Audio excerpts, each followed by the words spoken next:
Hello everyone, and as you are aware, Norska has gotten a pretty big rework. After a few days playing around with Wulfrik, I've decided to make a video specifically on him to outline how these changes can benefit him quite dramatically. Because, as you are aware, he now has access to a new mechanic known as Seafang, allowing him and a few armies to disappear and travel into different locations as long as there's a port. It works out quite well, but that's not really the issue. In fact, it's more his start position. His start position is a little bit of a player trap. This is, of course, if you're looking for an optimal campaign, but let me explain to you. You see, Norskan factions are actually pushed to build around Norska or the Northern Chaos Wastes. This is because those settlements would be free to build in a certain sense. You just take over, build them up, and that's it. Whereas with anything outside of Norska, you have to build with a new supply known as spoils. Spoils can be quite expensive, and you use spoils for a few different things in your campaign, even increasing certain buildings up to an optimal level. While you do get a few spoils back, and you will have a few events pop up, you are put into a worst possible start, especially since you are right smack in the middle between Mazdamundi and Yuan Bo, plus the rest of the Lustria Ball once they start waking up. It's going to be quite a tough one, and you can actually ignore it. Rather than spending your time raising settlements, making a pillaging army, and then taking them back to a proper settlement so you can actually build up more, why not go straight to Norska first? I know that sounds a bit weird considering that, this is a brand new start position, but hear me out. At the start of a brand new campaign when this patch releases, what you can do is attack the Estalian army which is up there, and then use Seafang to go to Norska.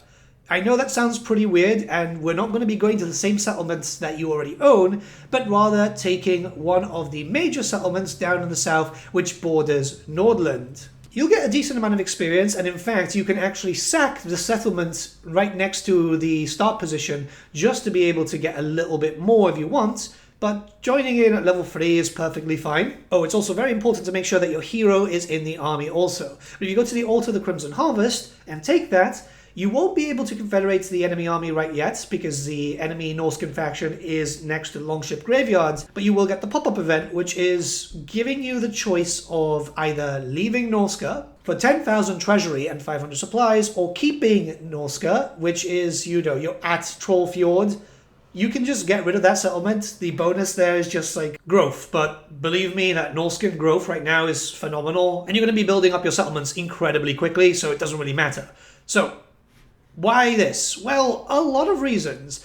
Norska itself is pure homeland for you, meaning that you won't have to use any supplies, and if you do want to gather supplies, you can actually just go down to the Empire, destroy a few settlements, and come back.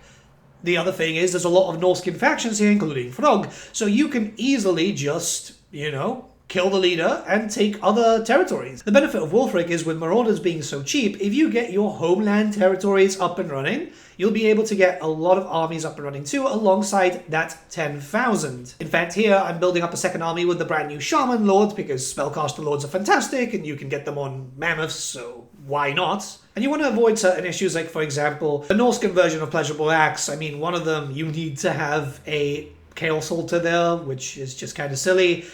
Or the Despoilment one, it doesn't really give you a lot of cash at all, really. So for you to be able to get a lot of money coming in, well, you're going to have to take advantage of the homeland. And really, there's so much territory that you can take. And since it's easy to pattern recognize what the Norskan factions generally do, like Surfer Ek and so on, you can just kill them off instantly, confederating all of them. Now, yes, this does bring you into issues with possible wars with Malice and so on, but you can actually get a non-aggression pact with Malice quite early on, as he's too busy fighting generally with Epidemius, Daniel, and sometimes Archeon. A lot of the other factions won't see you as a Chaos faction. I've ended up getting trade agreements with Golg, or in one of my tests I was trying to push down, I ended up getting a trade agreement and a non-aggression pact with Malachi, because I just didn't want to deal with Malachi very early on. For those wondering, yes, you'll still get these events which will naturally just give you some extra spoils and a location to invade from in the future, so you're perfectly fine there. But here we go, right? Turn 9, we've got almost all of Norska. This is really, really important because you get so many benefits from the ports. The ports being the main reason why my settlements are just expanding and expanding and expanding.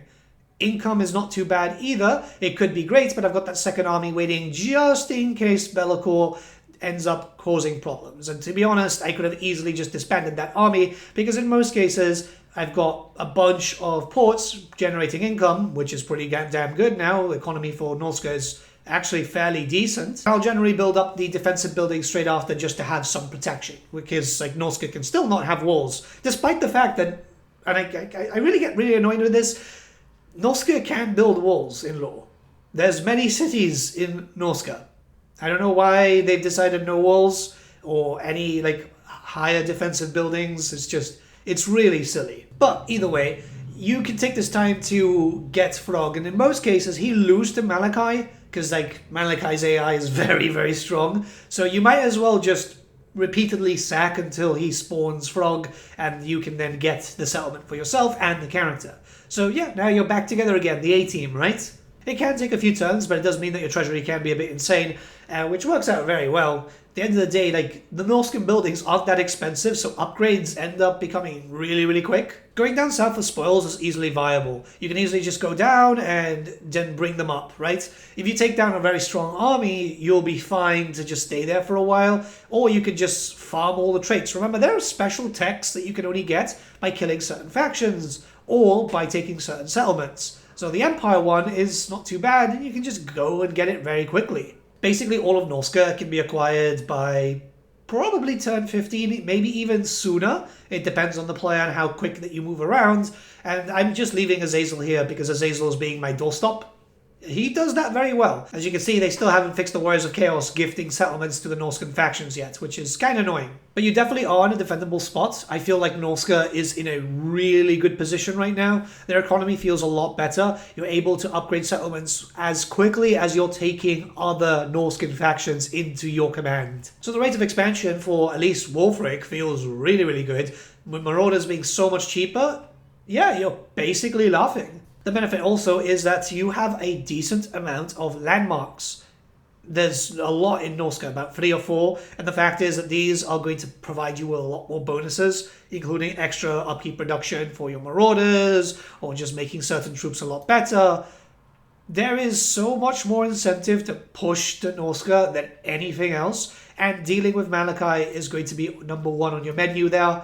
You want to pick up the 2 landmarks literally right next to each other, which are going to make your Marauders so much more killer. What I feel is this campaign has been done with the idea of going back to Norska, taking over Norskan territories, and then expanding into different locations of the world. You'll have vistas of so many places that you can easily attack whatever you want. I think that's the best possible conclusion for Norska. Wulfrik's out raiding, comes back, goes forward, comes back, and then you'll be able to start building up in different locations too. Supplies are your main routes. Remember, obviously you can build up supplies with altars and so on, but why would you want to build altars early in game? The small supply trickle in isn't as good as literally just getting yourself the whole country and just blasting your way through. And you might ask, does that make Wulfrik's campaign bad? No, it's actually very lore-friendly. In fact, it's very reminiscent of his lore. Back and forth, back and forth. His novel's great, by the way. I would highly recommend it if you want like a really good book on Chaos, because it humanizes the Chaos Warriors. Well, the Norskins more than anything. But yeah, I think Wulfrik's campaign is pretty fun now. That's the most important thing. Let me know what you guys think in the comments below. Let's start a bit of discussion. There will be a stream today, as you can imagine. Well, there's streams every single day until the release. So pop by to twitch.tv/thegreatbookofgrudges, and I'll see you all again very, very soon, guys. Have a great day. Bye.